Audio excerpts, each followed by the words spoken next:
Pushpa the rule.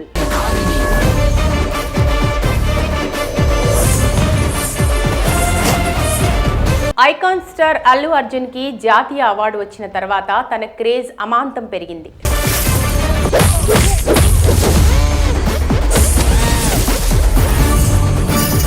రాబోయే తదుపరి projects ను చాలా జాగ్రత్తగా ప్లాన్ చేసుకుంటున్నాడట. ఈ క్రమంలో తన కెరీర్ మొదటి నుండి నైజాంలో బిజినెస్ పరంగా చాలా స్ట్రాంగ్ మార్కెట్ ఏర్పరచుకున్నాడు. తన కెరీర్లో విడుదలైన అన్ని సినిమాలకి కలెక్షన్స్ పరంగా మిగతా ఏరియాలో ఎలా ఉన్నా నైజాంలో మాత్రం సేఫ్ జోన్లోనే ఉంటాడు. బ్రేక్ ఈవెన్ దాటి మ్యాక్సిమం ప్రాఫిట్ వస్తూ ఉంటుంది. అలాగే థియేట్రికల్ బిజినెస్ కూడా ఎక్కువ మొత్తంగా జరిగేది నైజాం ఏరియాలోనే. ఓ విధంగా చెప్పాలంటే అల్లు అర్జున్కి నైజాం గడ్డ తన అడ్డాగా అతని సినిమాపై జరిగే బిజినెస్ లెక్కలు చూసి చెప్పొచ్చు.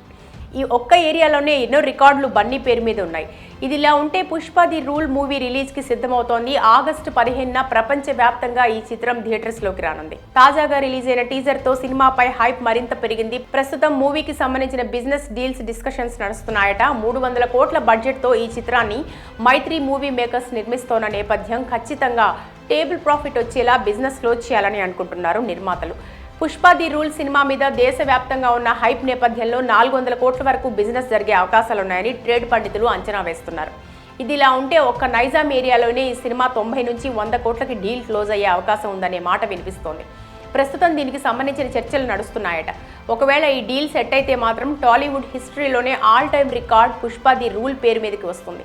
ఇప్పటి వరకు రాజమౌళి చేసిన బాహుబలి 2, RRR సినిమాలకు కూడా నైజాంలో ఈ స్థాయిలో బిజినెస్ జరగలేదు. అయితే పుష్ప ది రూల్ మూవీ మీద ఉన్న క్రేజ్ కారణంగా డిస్ట్రిబ్యూటర్స్ పెద్ద మొత్తంలో రైట్స్ కోసం ఇవ్వడానికి ముందుకొస్తున్నారనే మాట వినిపిస్తోంది. డీల్ సెట్ అయితే రాజమౌళి రికార్డుతో పాటు ఆల్ టైమ్ బెస్ట్ డీల్ గా ఇది ఒక సెన్సేషన్ క్రియేట్ చేసే ఛాన్స్ ఉంది. ఈ డీల్ క్లోజ్ అయితే మరోసారి నైజాం అల్లు అర్జున్ అడ్డా అని ప్రూవ్ అవుతుంది. అలాగే నార్త్ ఇండియాలో కూడా పుష్ప సినిమా రైట్స్ కోసం గట్టి పోటీ ఉందట. ఖచ్చితంగా 100 కోట్లకి పైన హిందీ వెర్షన్ కి సంబంధించిన నార్త్ ఇండియా రైట్స్ క్లోజ్ అవ్వొచ్చనే మాట ట్రేడ్ వర్గాల్లో వినిపిస్తోంది. అలాగే ఓటీటీ హక్కుల కోసం గట్టి పోటీ నడుస్తోంది. ఇక పుష్ప 2కి సంబంధించిన సాంగ్స్ ని కూడా త్వరలోనే ఒక్కొక్కటిగా యూట్యూబ్లో విడుదల చేయనున్నారు. దేవిశ్రీ ప్రసాద్ మ్యూజిక్ అందిస్తున్న విషయం తెలిసిందే. ఇప్పటికే ట్యూన్స్ అన్ని కూడా రెడీ అయ్యాయి. సుకుమార్ తన ప్రతి సినిమాలో ఐటెం సాంగ్ ఉండేటట్టు చూసుకుంటాడు. అలా పుష్ప ఫస్ట్ పార్ట్లో సమంతతో క్రేజీ సాంగ్ చేసి పెద్ద హిట్ చేశారు. రెండో భాగంలో కూడా స్పెషల్ ఐటెం సాంగ్ హైలైట్ కాబోతున్నట్టు తెలుస్తోంది. సినిమాలో పాటలు మాస్ ఆడియన్స్కి కిక్కిచ్చే విధంగా సరికొత్త ట్రెండ్ సెట్ చేస్తాయని టాక్ వస్తోంది. మరి సినిమా బాక్స్ ఆఫీస్ వద్ద ఎలాంటి వండర్స్ క్రియేట్ చేస్తుందో తెలియాలంటే ఆగస్టు 15 వరకు ఆగాల్సిందే.